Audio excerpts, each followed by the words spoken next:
Buenas tardes, un saludo cordial y un saludo muy cordial a quienes estáis participando en esta convocatoria que la institución teresiana hoy hace en Valencia. Gracias en verdad por vuestra presencia. Celebramos hoy con alegría en esta sede de la Universidad Católica de Valencia, San Vicente Mártir, a la que agradecemos desde el comienzo su acogida, un acontecimiento que consideramos importante no solo para la institución teresiana, sino también para la sociedad. Además, acabamos de recibir la comunicación de la concesión de la medalla de oro de esta universidad a la institución teresiana en el año en el que se cumple el primer centenario de su aprobación pontificia por el Papa Pío XI en enero de 1924. La razón que da dice así: esta entidad, la institución teresiana, fundada por San Pedro Poveda, desde su creación ha contribuido a la promoción humana y a la transformación social a través de la educación y la cultura, algo que nos vincula con una misión común, la tarea evangelizadora de la Iglesia. Muchas gracias. A comienzos del siglo XX, algo nuevo nacía. Desde perspectivas distintas se reafirma la conciencia de que la educación y la cultura, y sobre todo el acceso a la cultura, son herramientas imprescindibles para una participación plena de la persona en el desarrollo de los pueblos.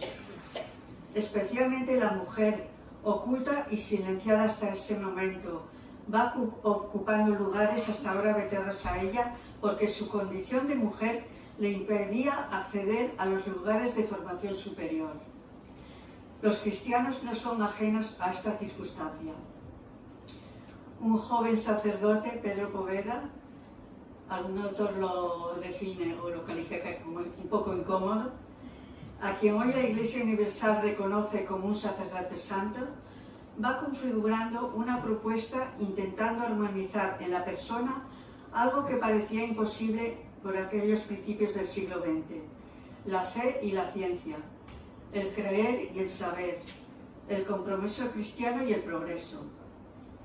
Su convicción firme de que una educación llevada a cabo por personas capaces de integrar en sus mismas personas esas aparentes contradicciones era el aliento que él sostuvo en todo un movimiento iniciado en Oviedo en 1911 y que rápidamente se extendió a lo largo y ancho de nuestra geografía, necesitando de ver en hechos concretos esos aspectos y esa aspiración que cristalizó poco después en la institución teresiana.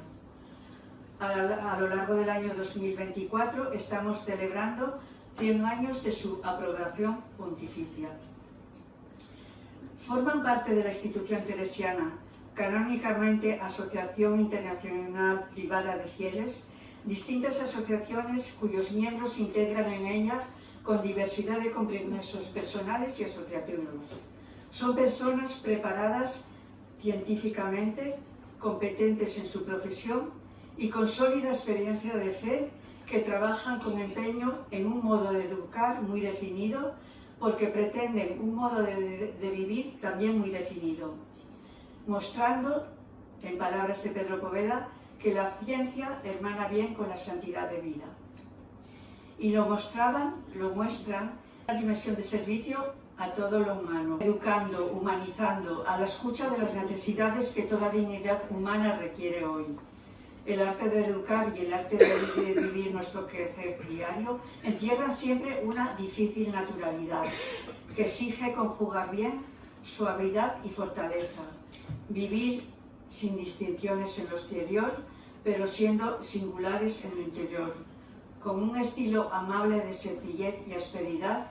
Y recordaremos algo importante en nuestros días, que quien inició este estilo de vida, Pedro Poveda, actuó con esa humildad y lucidez que impiden a la persona ser dura e intransigente. Mantuvo sus convicciones como cristiano y humanista sin desistir nunca de un modo humilde de defenderlas hasta costarle la vida. Hoy nos convoca, después de 100 años de esta aprobación pontificia, uno de los títulos que puede definir lo que reconocemos fácilmente como su historia y deseamos mantener con los reclamos que la sociedad actual requiere de innovación y energía que impulse al avance en hacer más humana y plena a cada persona, a cada familia y más justa a toda sociedad, porque intenta ofrecer las herramientas apropiadas para ello. El título que nos convoca hoy, como saben, es Comprometidos con la educación, reconocimiento de la mujer en el planteamiento de Pedro Poveda. Nos acompaña para ello tres personas, tres mujeres, que nos van a acercar a este compromiso con distintos acentos. La educación es una buena noticia, María Dolores Valencia Gracia, Fortuna propuesta para las mujeres, Consuelo Flecha García, y La luz en la palabra, Carmen Mazagoste Serrano. Después de sus intervenciones abriremos unos minutos que serán breves necesariamente, abriremos un espacio para coloquio con las ponentes. María Dolores Valencia Gracia es aragonesa, de Teruel. Es miembro de la institución teresiana, maestra, licenciada en Filosofía y Letras y doctora en Educación. Su trayectoria profesional y sus publicaciones se han desarrollado en torno a la formación de educadores y directivos, preferentemente desde el modelo de formación en centros educativas, que ha impulsado como directora del IEPS, el Instituto de Estudios Pedagógicos Somos Aguas de Madrid, y de la Fundación Castroverde. También ha orientado con su esfuerzo a realizar tareas de asesoría y seguimiento de equipos y proyectos socioeducativos en países de distintos continentes. Los últimos 11 años ha desarrollado la docencia de investigación en esta universidad de Valencia, donde también ha coordinado el plan de acción tutorial de este centro. Desde el curso pasado es profesora emérita de la misma. Actualmente es miembro del Consejo Editorial de la revista Crítica, que se edita en Madrid, y forma parte de la cátedra Pedro Poveda de la Universidad Pontificia de Salamanca. Los dos últimos proyectos de investigación en los que ha participado han sido investigar en docencia, que en esta propia universidad, y el proyecto sobre metodologías centradas en el aprendizaje en la universidad, más concretamente sobre la competencia Aprender a Aprender en la Universidad de Valencia. Gracias, María Dolores. La educación es una buena noticia. Gracias, Cecilia. Bien, pues lo he ido diciendo, pero lo quiero decir al comienzo. Lo que experimento en este momento es una profunda alegría. Una profunda alegría por la presencia de todos ustedes, señor rector, por la presencia de amigos entrañables que sé que han hecho una opción por venir, teniendo otras muchas cosas, y también una alegría por compartir en este espacio de la universidad este momento tan significativo para la institución teresiana. Estar junto a estas tres compañeras entrañables pues es un empujón para empezar estos minutos breves y sencillos, pero pensados para poderlos compartir con todos ustedes. El título de estas palabras es La educación, una buena noticia. En 1911, Estella hacía referencia a esta fecha, en 1911, Pedro Poveda hacía una profunda llamada a, y esto es literal, llevar a la sociedad la buena noticia de la educación y la cultura. Hoy, transcurridos más de 100 años, la institución teresiana, con humildad y entereza, lo sigue afirmando que la educación es una buena noticia. Consciente de que la aportación cristiana a la educación en el siglo XXI pasa por la formación de personas que se comprometan con la realidad transformándola. Sigue afirmando que la educación es una buena noticia cuando pone esta educación, sus inmensas posibilidades al servicio de las personas y de la humanidad en su conjunto. Cuando se inspira esa educación en la bondad sanadora y liberadora del Evangelio. Son dos palabras muy fuertes, pero que a mí me dejan con mucha paz cuando pienso que sanar y liberar tiene que ver con educar. ¿Cuál ha sido y es hoy el aporte de la institución teresiana a la educación? Las acciones y experiencias desarrolladas ya en 4 continentes y una treintena de países han lanzado a sus miembros y a sus colaboradores a la apasionante y muy difícil tarea de sumar iniciativas y unir esfuerzos. Difícil tarea porque requiere lúcida humildad y también poco ego. Sumar iniciativas y unir esfuerzos en las mediaciones educativas y culturales, privadas y públicas, corporativas e individuales, y en realidades y plataformas que van emergiendo de esos aspectos nuevos que surgen en nuestras sociedades. El impulso de la educación en la vida de personas, grupos y sociedades, los retos de nuestro mundo a la ciencia y a la técnica, el cuidado y defensa de la casa común, el desarrollo de los derechos humanos a la luz de la dignidad de la persona, el avance del papel de la mujer en la vida laboral, social y cultural, el trabajo con niños y jóvenes, la incidencia en la equidad y en la reducción de desigualdades que hacen inviable el camino democrático y el ejercicio de una ciudadanía responsable, la presencia educadora en lugares y colectivos vulnerables, estos, con distinta intensidad y diversidad de presencias, son los campos de misión que nos apasionan y que llevamos a cabo a veces con precariedad, con magníficos colaboradores, con personas e instituciones educativas que nos hacen crecer, de las que destacamos la familia, la escuela y la universidad. Hoy podemos afirmar que la educación es una buena noticia y lo podemos hacer incluso en medio de la celeridad y la complejidad de los fenómenos a los que estamos asistiendo. Fenómenos que cuestionan, cómo no, nuestros modos de vivir y también los modos de ejercer la tarea educativa. Aquí lo sabemos bien muchos de los que estamos. Estamos inmersos en una evolución biotecnológica que nos ofrece la oportunidad, es también oportunidad, no solo amenaza, de adentrarnos en un cambio revolucionario en el modo de concebirnos. Y es ahí donde importa mucho atisbar hacia dónde queremos transitar y qué orientación queremos dar a ese tránsito. En un contexto global de hipermodernidad,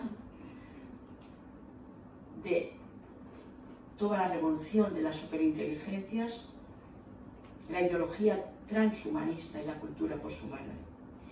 En este momento crucial de nuestra evolución, la cuestión antropológica podríamos decir que es la cuestión central. Épocas como la nuestra, de profundas transformaciones, como estamos diciendo, convulsiones y conflictos en todos los órdenes, encierran paradójicamente enormes y apasionantes posibilidades, a pesar de que la vida aparece tan a menudo al descubierto con un mayor desamparo y, si quieren ustedes, también con una gran vulnerabilidad. En estos momentos es cuando, de una manera más o menos consciente, buscamos saber lo que vivimos, o dicho de otro modo, qué es lo genuino de nuestras vidas, cuál es su sentido. En estas coyunturas, tanto la huida hacia el futuro, como sumarnos con problema a más problema, como resbalar superficialmente por lo que acontece, pueden despistarnos de un compromiso educativo que merezca la pena. En situaciones de grandes cambios y desequilibrios como la nuestra, es necesario, y esto no son mis palabras, es una expresión muy bella de María Zambrano, En etapas como la nuestra es necesario un poco de valor para ir a los fontanales, a las fuentes, al origen de las cosas y diríamos a la razón de ser de las cosas, así como valor para discurrir por la vida de una manera despierta y libre. Es tiempo de ojos abiertos para identificar los desafíos que llaman a la puerta de la educación y el sentido que la educación tiene hoy. El Papa Francisco, en el lanzamiento del Pacto Educativo Global que recuerdan y conocen todos ustedes en 2019, plantea que la educación, abro la cita, sea portadora de una alianza entre todos los componentes de la persona, entre el estudio y la vida, entre las generaciones, entre los docentes, los estudiantes, las familias y la sociedad civil, con sus expresiones intelectuales, científicas, artísticas, políticas, deportivas, económicas y solidarias. Una alianza entre los habitantes de la tierra y la casa común a la que debemos cuidado y respeto. Termina la cita. También la UNESCO, en su informe del año 22, titulado Reimaginar juntos nuestros futuros, un nuevo contrato social para la educación, plantea que tenemos que adoptar medidas urgentes para cambiar el rumbo, porque el futuro de las personas depende del futuro del planeta y ambos están en peligro. En el informe se propone un nuevo contrato social para la educación que tiene como objetivo reconstruir las relaciones entre nosotros, con el planeta y con la tecnología. Se sugiere en él que la pedagogía deberá organizarse en torno a los principios de cooperación, colaboración y solidaridad, que los planes de estudio deberán hacer hincapié en el saber, al mismo tiempo que desarrollen cómo aplicarlo y también cómo cuestionarlo, que los docentes deberán ser reconocidos por su trabajo y se deberán percibir como figuras clave en la transformación educativa y social, y que las escuelas deberán ser lugares protegidos. También que las finalidades educativas deberán ampliarse a diferentes espacios culturales y sociales, no ser solo prisioneras de la escuela.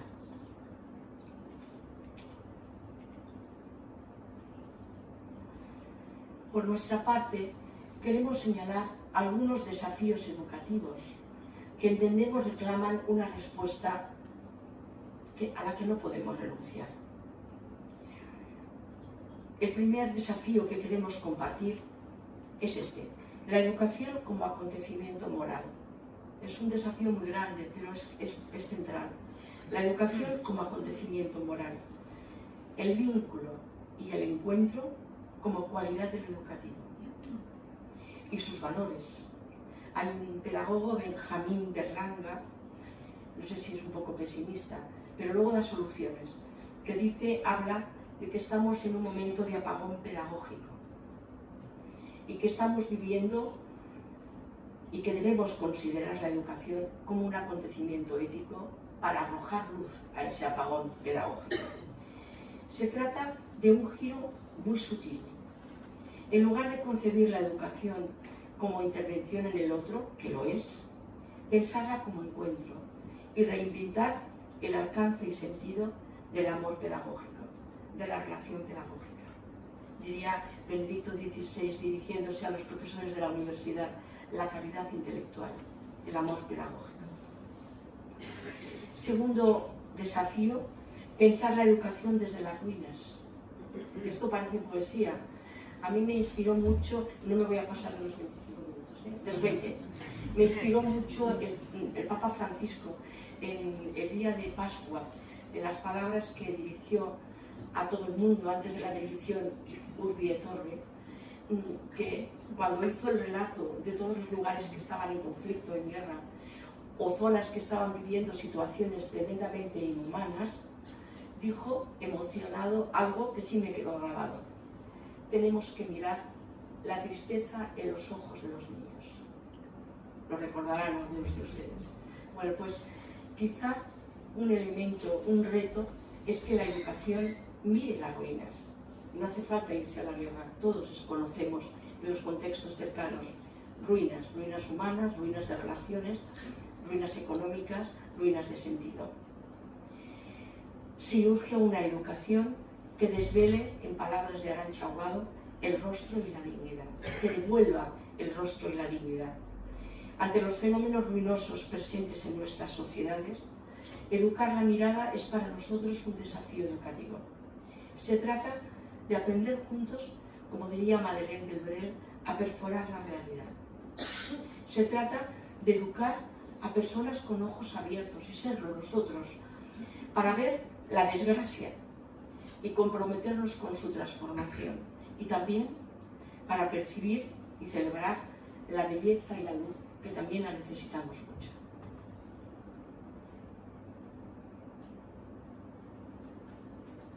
La educación para el bien común, la convivencia pacífica, intercultural e interreligiosa, la educación como factor de cohesión social. Diría más, pero voy un poco más rápida. Otro desafío. Educación que, ante el desbordante impacto de la era digital, contribuya a evitar la separación entre el conocimiento que proporcionan los datos y la capacidad de pensarlos y procesarlos críticamente. Educación que contribuya a desarrollar una lúcida racionalidad y aporte el valor de la presencia y la palabra, desde la centralidad del humano, sin temores infundados ante la tecnología y al tiempo también con cautelas fundadas. Educación que plantea la estrecha relación que existe entre el tipo de persona que queremos formar, los procesos y metodologías que desarrollamos y el tipo de sociedad a la que queremos contribuir. Qué interesante que el aspecto metodológico de la educación estuviera muy relacionado con el tipo de persona y el tipo de sociedad. Se me traspapelan las hojas, pero ya queda menos.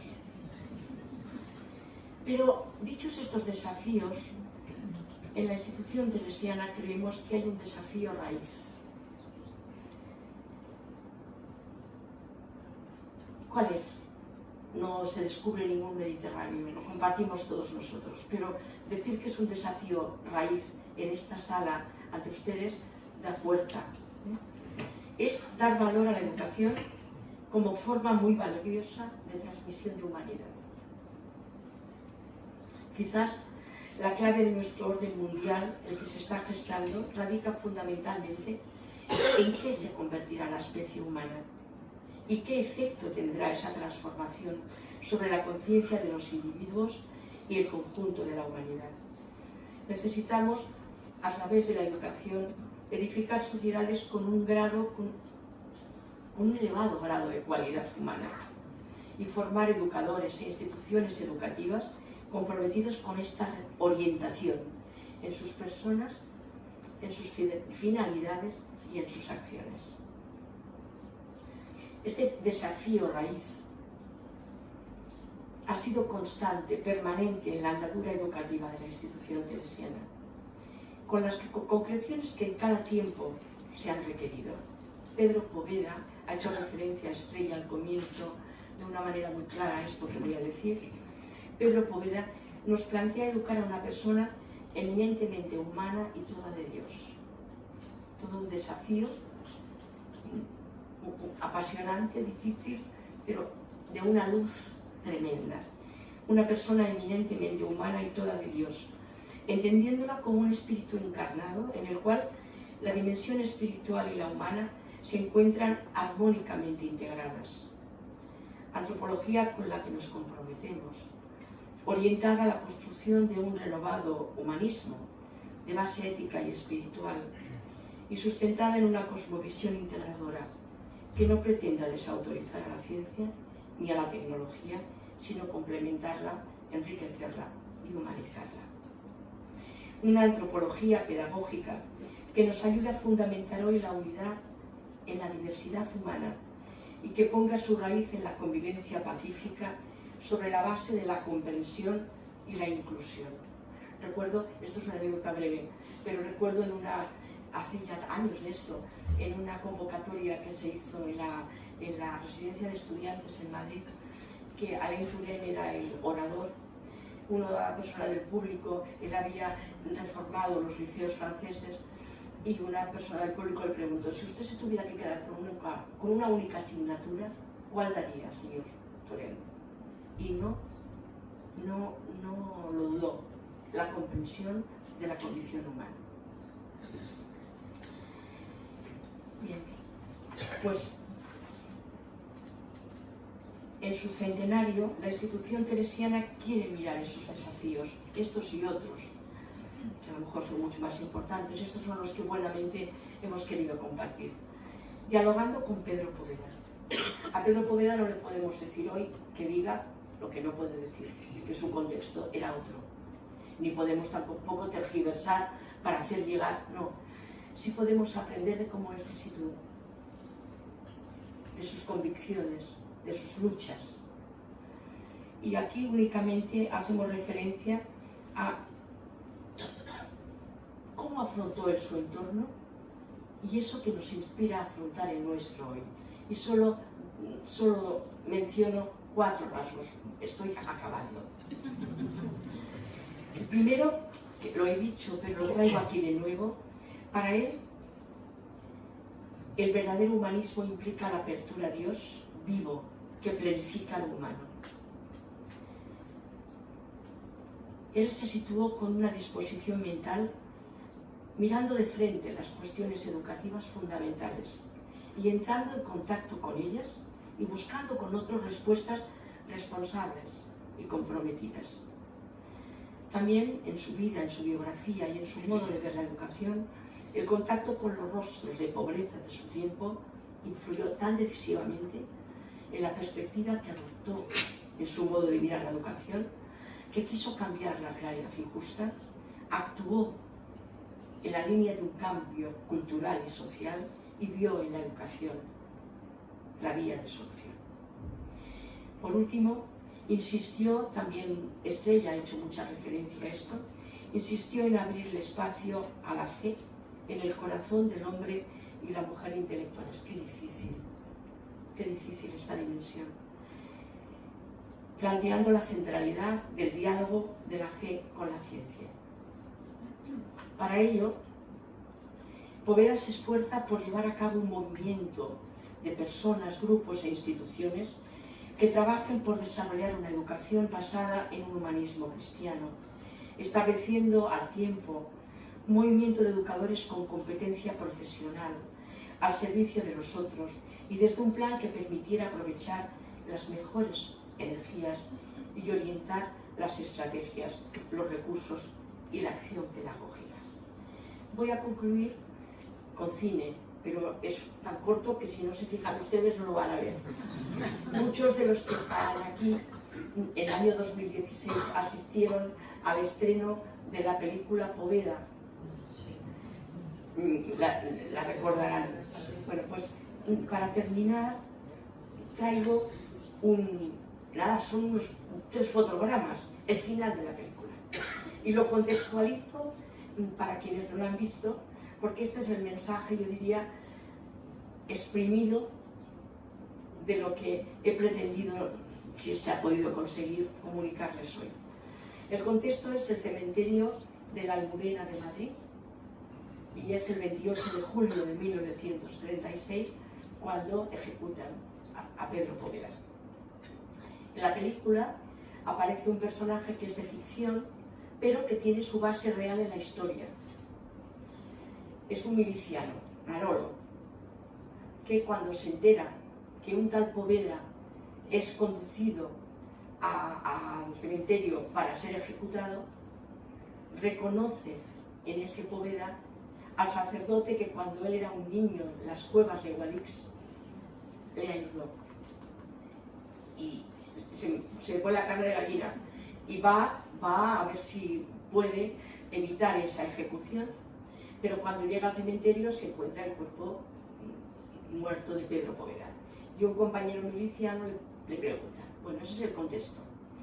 El personaje es de ficción, pero en la realidad esa persona existió en Guadix. De hecho, Aquí hay personas de historia a mis lados, de la historia de la institución teresiana muy sabias, que cosas que yo no sé, pero eso está registrado. Es la voz de un gitanillo de Guadix que reconoció lo que aquí Manolo, el miliciano, que sería su personaje de ficción, dice. Y termino con esto, esta breve intervención es muy breve. ¿Conocías a ese cura?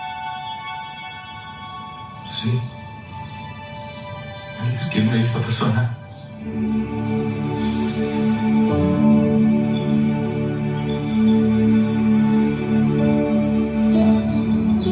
Te aseguro, Manolo, que la luz siempre se impone a la oscuridad. Bueno, pues él sí lo reconozco, es el que me hizo persona. Te aseguro, Manolo, que la luz siempre se impone a la oscuridad. Bueno, pues esta es la gran noticia de la educación. Y muchísimas gracias.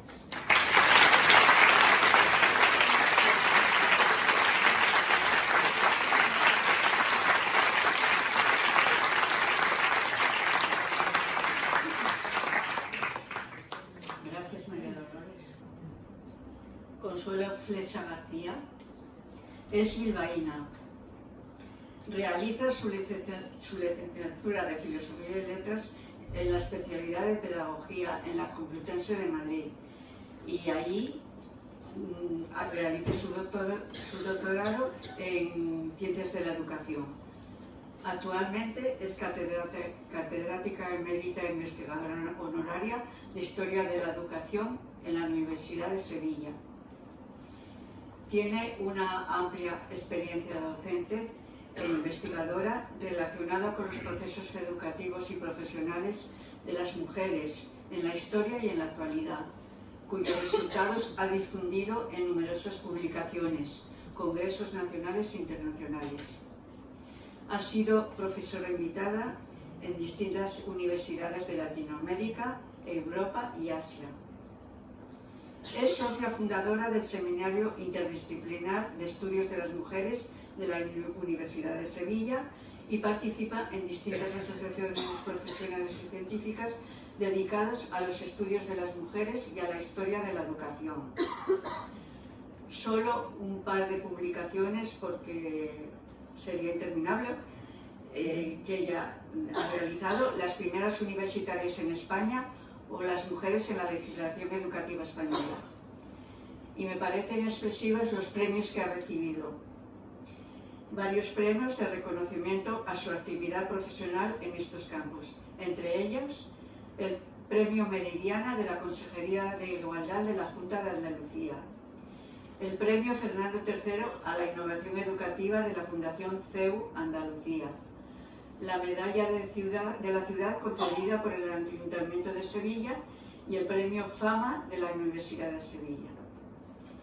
Forma parte de la institución teresiana, claro, y entre sus investigaciones encontramos las que ha dedicado a las iniciativas de esta asociación para promover y apoyar una educación de las mujeres. En las últimas décadas, mujeres y varones que desde el humanismo cristiano forman para un ejercicio profesional y una presencia en la vida pública socialmente responsable y comprometida.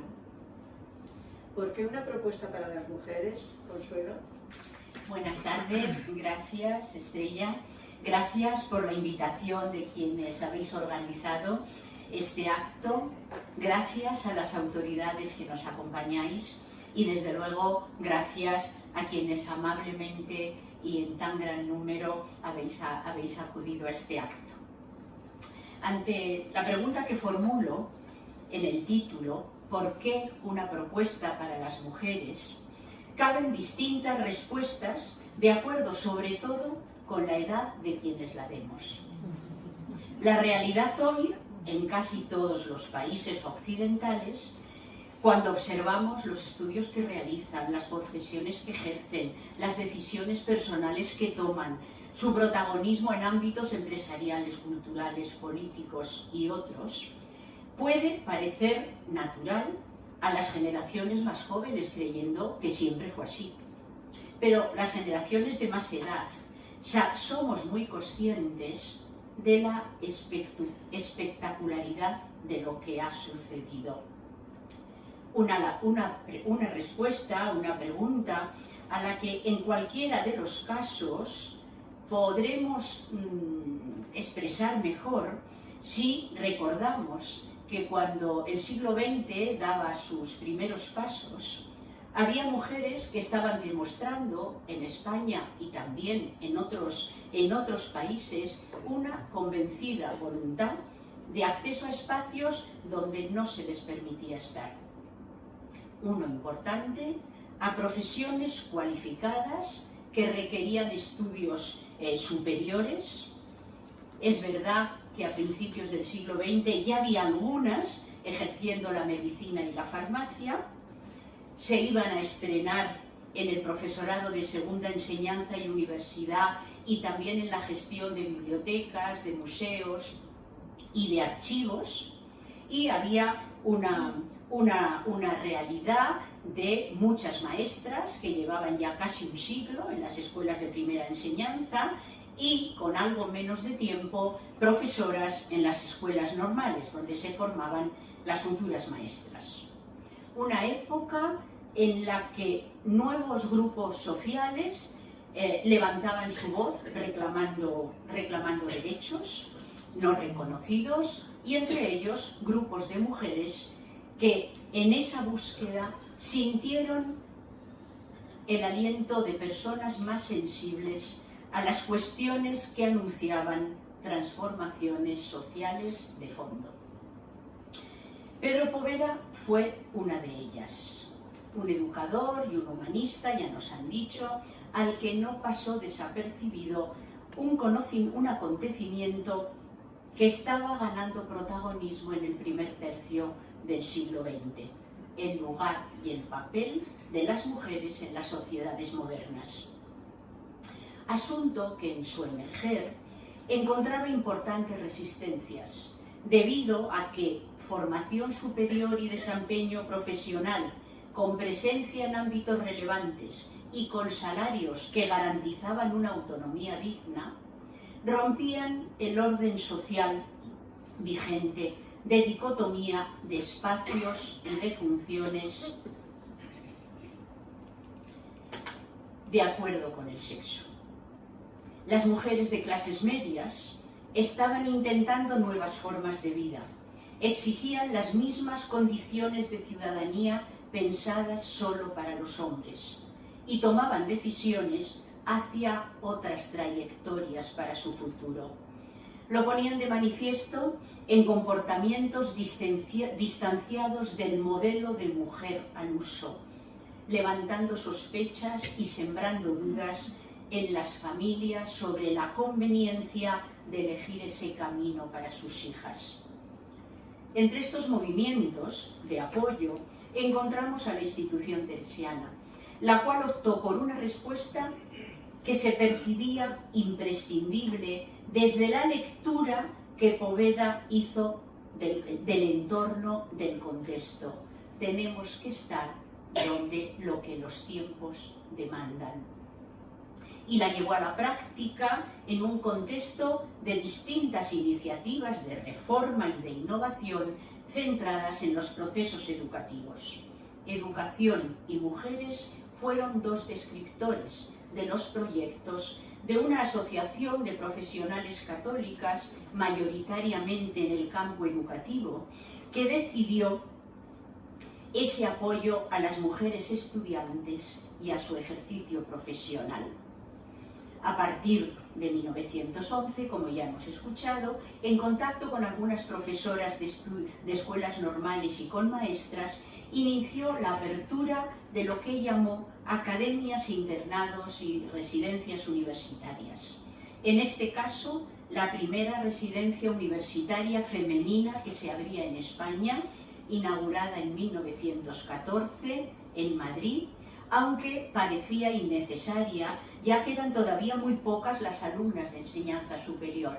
En la Universidad de Madrid había 8 alumnas matriculadas, pero es verdad que en la Escuela de Estudios Superiores del Magisterio había en torno a 40. Pero se quería atender y facilitar proporcionando un alojamiento con garantías, una convivencia familiar condiciones para el estudio y la propuesta de valores que enriquecieran el desarrollo personal. Características convincentes para las familias cuando una hija se desplazaba a donde quería estudiar. Llenaban una carencia que venía limitando las oportunidades educativas de las mujeres, ya que suponía un mayor problema cuando eran ellas y no sus hermanos los que tenían que vivir lejos de la familia. El ser chica añadía riesgos a la distancia y no existían lugares adecuados de alojamiento para estas estudiantes.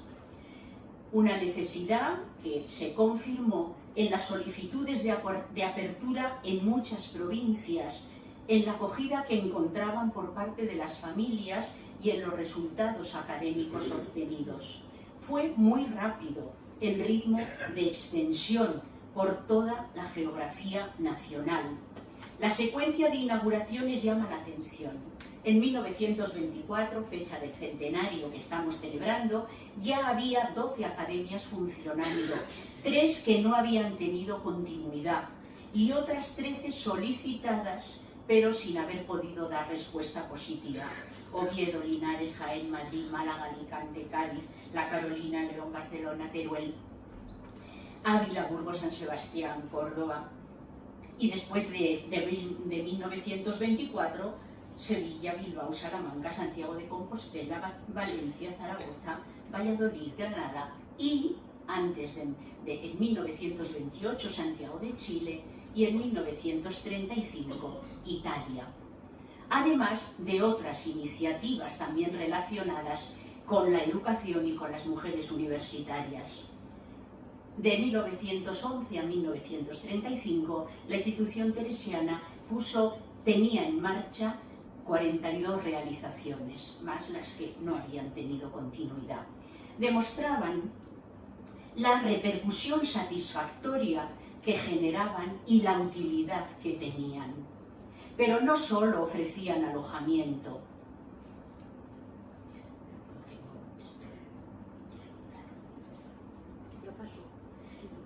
Yo creo que sí. Pero no solo ofrecían el tipo de alojamiento señalado, también aliento y ambiente de estudio, ayuda complementaria en las asignaturas de los planes de estudio de la normal, del bachillerato y de la universidad, clases a las maestras que preparaban oposiciones y además actividades destinadas a ampliar una formación culturalmente actualizada, que despertara conciencia de responsabilidad social, que orientara hacia una vivencia de la fe como fruto de la experiencia personal, interior y de los valores del Evangelio. Como mujeres que estaban adquiriendo una cultura erudita, favorecer que su adhesión a la fe fuera no solo sociológica, sino sentida y pensada, sabiendo dar razón de una creencia que integra, como nos ha recordado Estrella, el saber con el creer. De otra forma, no era posible, ni lo son, presencias coherentes en los ambientes culturales y profesionales donde queremos hacer un servicio a la sociedad. Colaboraban en actividades sociales, por ejemplo, en las escuelas nocturnas de obreras y en la escuela dominical que funcionaban en todas las academias. Un medio para sensibilizar al compromiso social de cara a sus futuras profesiones. Era el eco del catolicismo social, subrayado de nuevo por el Papa León XIII, para una iglesia llamada a ocuparse de aquellos grupos de población que reclamaban condiciones de mayor justicia e igualdad, y uno de los grupos eran las mujeres. Este conjunto de dimensiones explicitaba el humanismo cristiano actualizado en el que se buscaba educar, el que no quita nada a lo humano, antes bien lo integra, lo potencia y dignifica. La previsión de que estas realizaciones fueran incentivo para el estudio se confirmó de tal forma que Pedro Poveda, en una carta de 1921, afirmaba lo siguiente: en las provincias donde hemos establecido internados, puede hacerse una estadística de 5 años antes de estar nosotros a 5 años después de tal fecha y se nota un movimiento en la cultura de la mujer extraordinario. Tanto es así que en algunos sitios se nos censura por exceso de educación intelectual. No se defraudaban las expectativas de aquellas jóvenes. Noticias difundidas en la prensa subrayaban su contribución a la cultura de las mujeres. Selecciono una. Cito: la institución teresiana, con sus internados y academias, responde a una de las más apremiantes necesidades de la sociedad actual con referencia a la instrucción y educación de la mujer. Había opiniones, no siempre alentadoras, de distintas procedencias, pero no fueron óbice para la excelente consideración que recibían de estudiantes y familias, ni tampoco paralizaron la inauguración de nuevas iniciativas como el Instituto Católico Femenino de Bachillerato en 1923 en Madrid, un centro de nuevo en entredicho en algunos círculos, y Poveda sale al paso aclarando a las profesoras lo que significaba educar intelectualmente a las mujeres. Les escribe diciendo: educar a la mujer, aunque sea para la universidad, no es deformarla, sino perfeccionarla.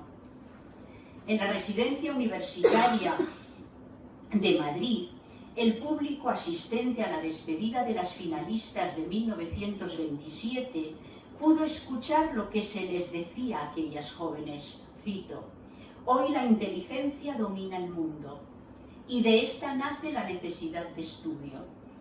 La alumna teresiana puede llenar ampliamente su misión de colaborar a la reforma social, lo mismo desde la cátedra que desde cualquier otro puesto importante.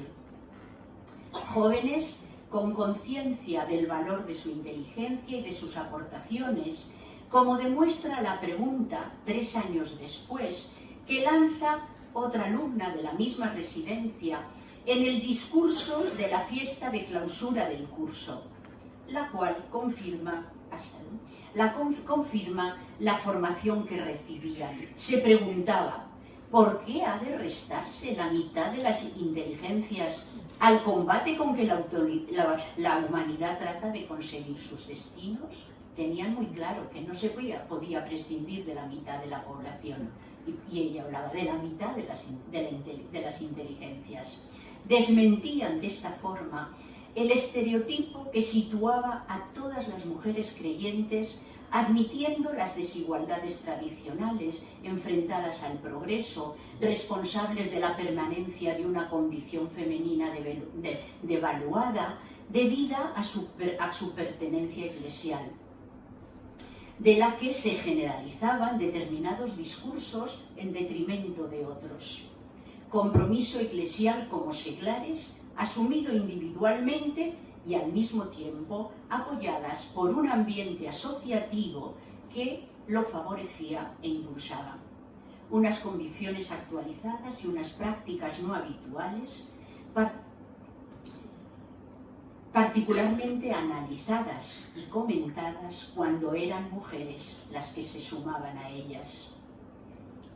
Pedro Poveda se pronunció contundente respecto a otro tema del que también han aludido mis compañeras, sobre el tema defendido, antagonismo entre mundo moderno y fe, y sobre, en consecuencia, que hubiera que alejar a las mujeres de la ciencia por temor a que la abandonaran. Se expresaba así: en nuestro programa, después de la fe, mejor dicho, con la fe, ponemos la ciencia. No os canséis nunca, ni digáis jamás no más ciencia, les decía a las universitarias de la residencia de Madrid. De ahí que no se privaran, vuelvo a repetir, de juicios desfavorables en diferentes momentos de esta historia del primer tercio de siglo, pues la desconfianza aparecía tanto por parte de algunos católicos que se asustaban del programa que la institución teresiana ofrecía a las mujeres, situándolo no precisamente en tono de alabanza en el feminismo, como provenían también de grupos que observaban con sospecha estas orientaciones modernistas en una obra católica. Antes de terminar, quiero referirme a un texto más de Poveda. En él puede llamar la atención una de las frases que subraya para clarificar otro criterio específico en la formación de las jóvenes estudiantes. En este caso se lo dice a las profesoras: que vuestras educandas sean cultas, sanas de cuerpo y alma, pero como mujeres y no como hombres, con las modalidades propias de su sexo elevadas a la perfección, pero no confundiendo la perfección con el sexo y juzgando, como equivocadamente acontece, que es mujer más perfecta la que más se parece al hombre.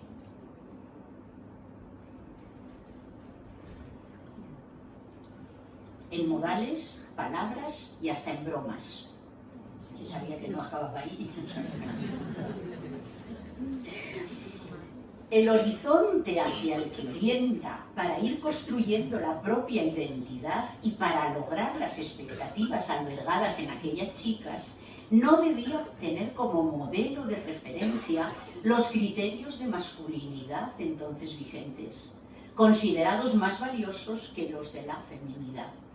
Se proponía así una educación abierta al desarrollo de todas las capacidades personales y a todas las posibilidades que aquella sociedad ofrecía para vivir y actuar con dignidad, pero sin creer que este proyecto exigía la homologación con los hombres, renunciando a lo que aporta de valor y de riqueza la diferencia sexual femenina. Seguramente hoy, con la experiencia acumulada en el camino que las mujeres hemos recorrido, se puede entender mejor el significado de fondo de lo que estas indicaciones implicaban. Son palabras que resisten la lectura un siglo después de ser escritas. Esta asociación católica que unió mujeres, ciencia, religión, profesiones, autonomía, una combinación compleja y hasta paradójica si sus protagonistas eran mujeres, combinación es un buen testimonio de que en las primeras décadas del siglo XX, desde el asociacionismo católico, nacieron formas renovadas de vivir la presencia eclesial y de activismo intelectual y social también entre mujeres. Hoy, educa la institución teresiana en un contexto, en un marco sociológico y antropológico desconcertante respecto a identidades personales. Pero queremos seguir educando a mujeres y a hombres para que las dinámicas de convivencia familiar y social contribuyan a relaciones personales, profesionales y ciudadanas de mayor equidad y, por lo tanto, de mayor riqueza. Muchas gracias. Carmen Azaustre Serrano es andaluza, nace en Baeza, Jaén, y muy pronto se traslada a Córdoba. Desde aquí, donde se formó como maestra en la Escuela Normal de Magisterio, pasa a la Universidad de Sevilla y más tarde a la Complutense de Madrid, en donde se doctora en Filología Hispánica. Su actividad profesional se ha centrado casi exclusivamente en el mundo universitario, en los colegios mayores, el Colegio Mayor Pedro Poveda de la Universidad Complutense de Madrid, el Colegio Mayor Santa María del Buen Aire de la Universidad de Sevilla y el Centro Universitario Poveda de Madrid, y además en la investigación y formación inicial del profesorado. Ha trabajado en el Instituto de Estudios Pedagógicos Somosaguas de Madrid, dedicado a la formación y renovación del profesorado, en la editorial Narcea y la revista Crítica, en el ámbito de las publicaciones, donde ejerció la tarea de crítica de cine. Desde 1997 hasta octubre del 2008 fue responsable del Departamento de Extensión Universitaria e Investigación de la Fundación San Pablo Andalucía CEU de Sevilla impartiendo docencia en el Centro de Estudios Superiores Cardenal Spínola CEU, adscrito a la Universidad de Sevilla, y directora del Instituto de Estudios Superiores de la Fundación San Pablo Andalucía CEU. Sus líneas de investigación son Mujer, Sociedad y Educación en el primer tercio del siglo XX, Relaciones entre cultura y cine, Educación y medios de comunicación. Ha participado también en congresos, impartido numerosas conferencias, seminarios, colabora en la Cátedra Pedro Poveda de Historia de la Institución Teresiana desde 1997, contando en su haber con varias publicaciones. Directora de la revista de investigación educativa Escuela Abierta del Centro de Estudios Superiores Cardenal Spínola CEU, y en la actualidad forma parte de su consejo de dirección. En la actualidad participa en la organización del Seminario de Estudios Laicales en el Instituto Superior de Ciencias Religiosas de la Archidiócesis de Sevilla y es directora de la Cátedra Josefa Segovia en la Universidad de la Mística FITES en Ávila y directora actual de la revista Crítica. La luz en la palabra. Carmen.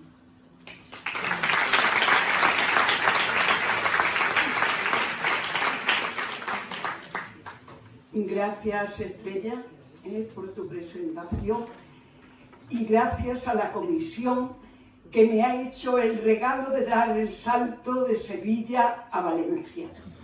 Paso de la luz de Sevilla, aunque tengo que decir que gracias a Dios de la lluvia de Sevilla en Semana Santa, a la luminosidad que me han regalado estos días que estoy aquí en Valencia. Y muchas gracias a todos los participantes. Y también agradezco mucho el poder celebrar este centenario de la institución en Valencia. Cuando preparaba esta intervención, volví a releer un libro que me ha gustado mucho, un libro de Irene Vallejo, Lo infinito en un junco. Precioso ensayo donde la autora, a través de la historia del libro, nos va dejando sus valiosas apreciaciones sobre el significado que para la historia de la cultura tienen los libros y las publicaciones. Su lento pasar de la piedra al papiro no fue fácil. Guardar y ordenar los rollos y descubrir la piel en forma de pergamino tampoco. Estos soportes albergaron el aire y dibujo de las palabras, pero fue la invención del papel por China en el 105 después de Cristo y su extensión posterior a Asia y a Europa por los árabes los que hicieron que el conocimiento se pudiera transmitir a todos, o por lo menos a muchos que antes no tenían acceso al conocimiento. Y aquí me ha resultado curioso saber que en la invención del papel, la cercana Xàtiva fue donde se estableció la primera fábrica de papel europea, con molino papelero, debido al árabe Abu Masaifa. Y desde aquí se exportaba papel a partir de esta fecha a toda Europa. Junto al papel, la invención de la imprenta puso el conocimiento al alcance de todos. Desde entonces, los libros han ocupado un papel importante en el desarrollo y transmisión del conocimiento.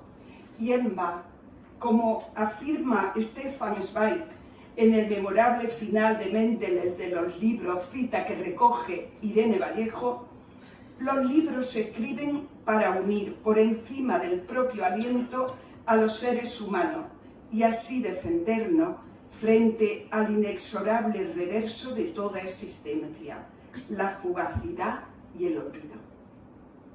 Por ello, es necesario este acercamiento, y es lo que he hecho después de 100 años, al mundo de las publicaciones en la institución teresiana. Y preguntarme también el origen, ¿por qué este amor a las publicaciones, tanto periódicas como no periódicas, en la institución teresiana. Y se me ha abierto, ya antes, pero ahora con más fuerza todavía, la figura de Pedro Poveda Castroverde, a quien yo describo como un escritor incansable. Acercarnos a su producción escrita es una tarea apasionante porque a través de sus escritos conoceremos su mirada sobre la realidad, sus inquietudes, su profunda experiencia interior que pone al servicio de los lectores y su inmenso deseo de compartir su firme convicción con aquellos y aquellas a los que comunicó sus intuiciones pedagógicas, su vocación a este género de apostolado, la educación, como era nombrada por él. Hoy podemos conocer estos escritos gracias a la magnífica edición crítica Creí, por esto hablé, que la editorial Narcea ha puesto en nuestras manos. En su magnífico estudio introductorio, María Dolores Gómez Bolleda reflexiona y nos ofrece el continuo de su pensamiento, el suelo profundo de su escrito, las líneas de reflexión que hacen su camino soterradamente desde el comienzo hasta el fin de sus realizaciones. La autora aborda el tema de la modernidad y expresa cómo el distanciamiento entre modernidad y fe, entre vida y religión en la España de Poveda, conforma y dirige su atención. Sus escritos se refieren a todos estos temas. ¿Son constantes en ello? Esta temática, armonización entre fe, ciencia y vida, su percepción del nacimiento seglar en la Iglesia, su mirada a los hombres y mujeres del primitivo cristianismo como paradigma del seglar comprometido con la evangelización, su apuesta por la promoción de la mujer creyente, como nos ha narrado Consuelo Flecha, su empeño por la renovación cristiana de la cultura y la urgencia de llevar la buena nueva de la educación de la que nos hablaba María Dolores a sus realizaciones. Poveda fue un hombre de palabra, pero también de obra. Todos conocemos su empezar haciendo, que le llevó a superar su no realizable proyecto de institución católica de enseñanza y a iniciarlo en las obras posibles, las academias y centros pedagógicos. Sí, había que desear y realizar cosas posibles, como advertía a esas primeras colaboradoras de las academias de Oviedo y Linares, a las que regaló una selección de orientaciones que llamó Avisos Espirituales de Santa Teresa de Jesús. Y le puso título a esos avisos. Fue una selección de los textos de Teresa. Pero traigo aquí el título de dos porque me parece muy significativo. Lo primero, el 2, decía, desear cosas posibles. El tercero era consciente de lo complejo de esa realización y decía, cuán difícil es vuestra misión. Y para concluir, en el 20, decía, con las palabras de Teresa, con lo que concluyo es que no hagamos torres sin fundamento, que el Señor no mira tanto la grandeza de las obras como el amor con que se hacen, y como hagamos lo que pudiéremos, hará su majestad, que vamos pudiendo cada día más. Esta firme convicción es la que ofrecía a sus colaboradoras. Mucha importancia dio Poveda a este escrito de los avisos espirituales, que reeditó en 1918 y lo volvió a reeditar en 1930 33. Y dice: voy a daros a conocer Avisos Espirituales de Santa Teresa de Jesús, un librito que hice con mucho cariño. Desde el 12 a 1933, él veía que era un libro que ponía suelo al carácter y a la espiritualidad de las personas que colaboraban con él. Junto a la edición crítica, no quiero dejar de nombrar el acercamiento a la biografía de Poveda a través de la espléndida colección de cuadernos biográficos Pedro Poveda, que se inició en 1986 y se concluyó en el 2003. La colección consta de 8 volúmenes, por los que transitamos desde las raíces linarenses de Pedro Poveda, Guadix, Covadonga, los proyectos pedagógicos, las academias, hasta el último, que es Madrid. Una mirada al prólogo escrito por Ángeles Galino sitúa a esta biografía y a su autora, Flavia Paz Velázquez. Dice Galino: las obras dan testimonio. Hombre inmerso en la sociedad de su tiempo, le acucia la necesidad de propuestas y acciones concretas. Lo suyo es luchar en la arena de un mundo donde la fe aparece para muchos como un delito público. Poveda no aparta el rostro, reflexiona y ora. Le atrae mirar a la esfinge. La esfinge que él intenta descifrar es la secularización. Podemos afirmar con rotundidad que en el ADN de Pedro Poveda debía de estar inscrita la palabra escrita y su necesidad de comunicarla. Por eso, en unas consideraciones que luego fueron un volumen escrito en Córdoba en 1922, Jesús Maestro de Oración, escribía: hay muchas maneras de creer, pero una sola es la que justifica. De aquí que todos los que creen como debe creerse manifiestan su fe de modo idéntico. Y aquí esta frase que conocemos: creer bien y enmudecer no es posible. Creí, por esto hablé. Es decir, mi creencia, mi fe no es vacilante, es firme, inquebrantable, y por eso hablo. Por eso Pedro Poveda habló, escribió y obró tanto, por su honda fe que le llevó al martirio. Y esta pasión por la palabra escrita en Poveda es recogida por otras generaciones, otros años después, muy cercanos a su muerte, en 1940, donde la persona encargada de las publicaciones en ese momento de 1940, con las dificultades de la posguerra española, donde hasta no había papel para poder hacer esas publicaciones, María Josefa Grosso, sevillana, expresaba su sentimiento en esa asamblea, en la ponencia que tuvo, y decía: emociona tomar en las manos aquellos primeros opusculitos que dieron la luz hace más de 30 años en Covadonga.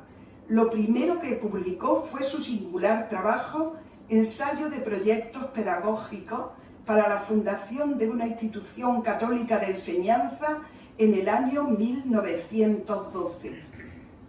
Y sigue diciendo: a la idea obedeció primero la pluma, desplegando en la propaganda toda la actividad que le fue posible. La ejecución vino después en la forma que conocemos. Y sigue diciendo: la obra teresiana tuvo su cuna en Covadonga, y el primer instrumento que utilizó Pedro Poveda, después de largas vigilias de oración ante la Santina, fue su pluma. Con la pluma empezó a dar forma y vida a la obra teresiana. Con la pluma continuó organizándola. Con la pluma plasmó y nos dejó impresos los ideales de su espíritu. Junto a las distintas publicaciones no periódicas que Pedro Poveda hizo y editó durante su vida, yo me he ceñido, por la brevedad del tiempo y espero no alargarme mucho, a las publicaciones periódicas, porque Poveda fue muy amante de las publicaciones periódicas. Promovió una revista en 1912, La Enseñanza Moderna, en torno al centro pedagógico iniciado por él en Gijón con los maestros José María Palacios y Luis Huerta, proyecto que no tuvo continuidad. Y en 1913, en el comienzo de la obra de las academias, que luego más tarde será la institución teresiana, creó el boletín, que en sus diversas denominaciones y cabeceras ha llegado hasta nuestros días con el nombre de Crítica, y hoy cumple en este abril sus 111 años de existencia con 1097 números. Estuvo dirigido siempre por mujeres y desde su inicio fue un medio de información, formación y unión entre las academias de Santa Teresa de Jesús. A lo largo del tiempo fue cambiando su periodicidad, primero semanal, quincenal, hasta llegar a ser mensual. Solo se interrumpió de julio de 1936 a julio de 1937, el primer año de la Guerra Civil.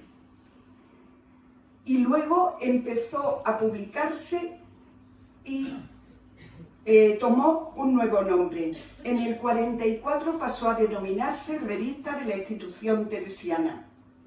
Los años de la posguerra son difíciles y en la fecha de junio de 1954, con la entrada de un grupo de jóvenes escritoras, la fecha que marca la evolución de la revista hacia la modernidad. Quiero aquí notar brevemente en la revista que se hizo con motivo del centenario en el 2013 de la institución teresiana, las distintas directoras que vivían de la revista Crítica hicieron una reseña de cómo había sido su paso por la revista.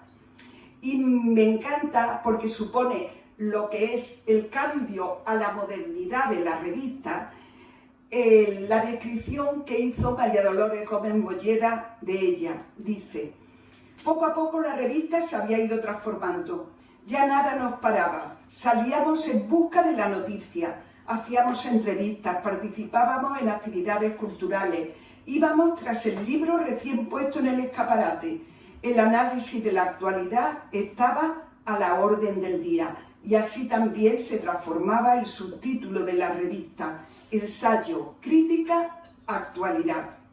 En el 72 cambió a la cabecera que tiene actualmente, que es Crítica. En el 2015 la revista Crítica tuvo un cambio fundamental y es que dejó el soporte de papel y se hizo digital. Y entre las líneas y en la presentación que se hace de nuevo de la revista Crítica, se presenta la línea educativa como algo fundamental, el reconocimiento de los derechos humanos, la perspectiva y la mirada al ser humano con todas sus potencialidades como un ser en relación abierto a los otros y a Dios. Y esta es la revista que hemos heredado, la que estamos ahora en la elaboración de la misma.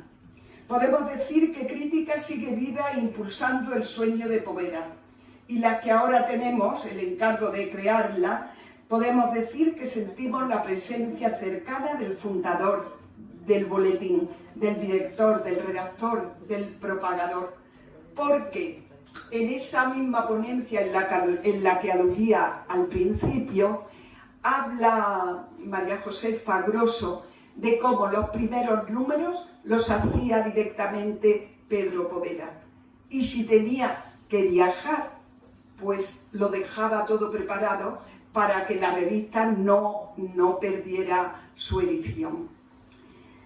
Además de estas revistas, voy a nombrar solamente, porque ya me están avisando, que me está llegando por el mundo izquierdo, y no les quiero cansar. Yo es que soy una apasionada de las publicaciones periódicas, pero sí quiero nombrar lo que fueron revistas fundamentales en la historia de estos 100 años de la institución teresiana, y que muy pronto, en 1934 y en vida del padre, Pedro Bóveda quiso que las alumnas tuvieran un órgano de participación y fundó Mi Revista, que duró desde 1934 al 55.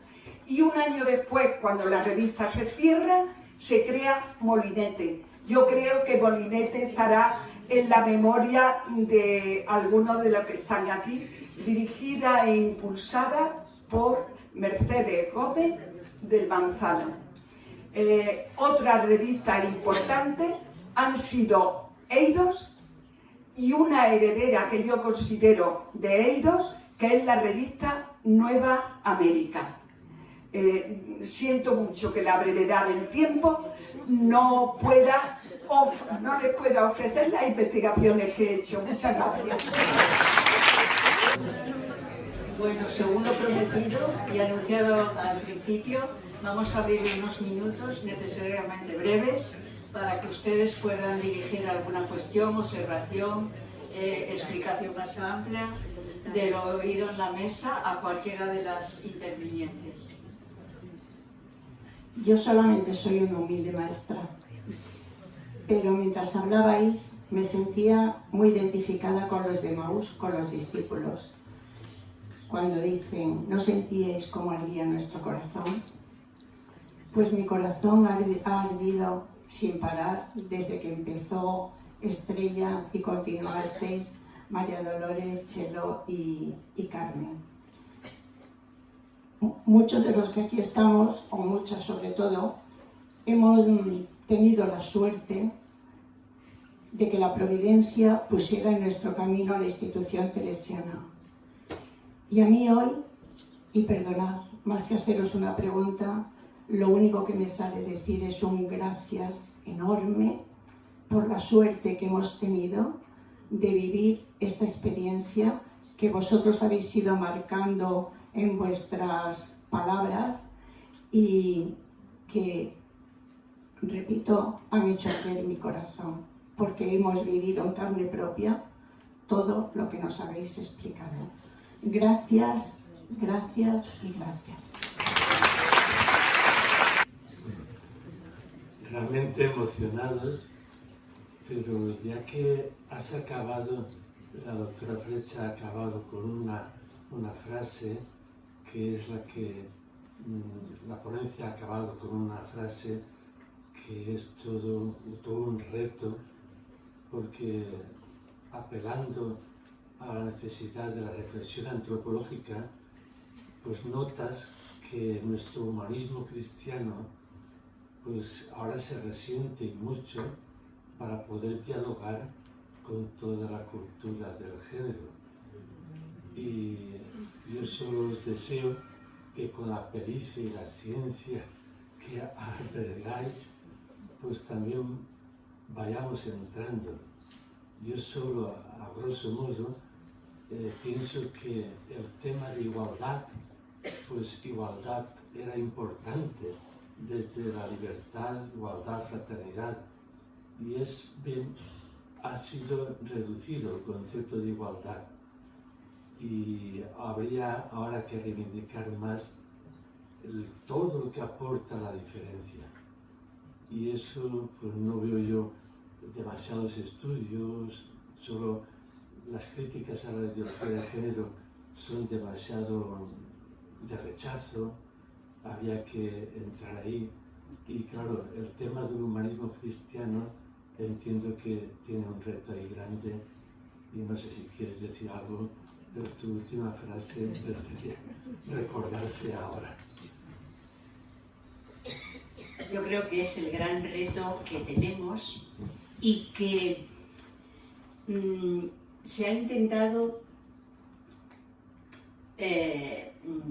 mezclar con el feminismo. La ideología de género, voy a poner en el otro lado, después habría que matizar, no tiene nada que ver con el feminismo, es lo contrario el feminismo. El feminismo tiene que ver con las mujeres y con su capacidad, ¿no?, de desarrollo en una sociedad democrática, etcétera, etcétera, ¿no? Y la ideología de género lo que hace es destruirnos. Es decir, no sé si el patriarcado nos ha metido un golpe muy bajo. No sabe cómo actuar con mujeres que tenemos ya unas presencias significativas, que tenemos una capacidad de decisión importante, que hemos ocupado ya muchos lugares. Ha intentado primero que no lo hiciéramos, ahora ya, entre comillas, no nos puede echar y ha entrado por otro lado. La ideología de género tiene que ver con la sociología y con la antropología.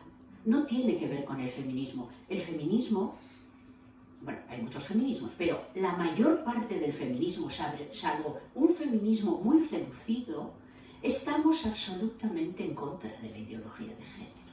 Y a mí me da pena en eso que usted dice de que hemos reaccionado quizá con demasiado rechazo, que mezclen el feminismo. No hace bien ni a las mujeres, ni a la sociedad, ni a la Iglesia. No hace bien. No tiene nada que ver lo uno con lo otro. Aunque quienes han iniciado la ideología de género han querido implicarnos al feminismo. Pero a mí me gustaría que distinguiéramos. Los libros sobre ideología de género no pueden estar en las bibliotecas en el apartado de feminismo. Tienen que estar en sociología y antropología. Si no hay ninguna palabra más en sala, podemos intercambiar, comunicarnos en el patio de los Olivos, ahora, a la salida, mientras degustamos un refrigerio. Muchas gracias por su atención.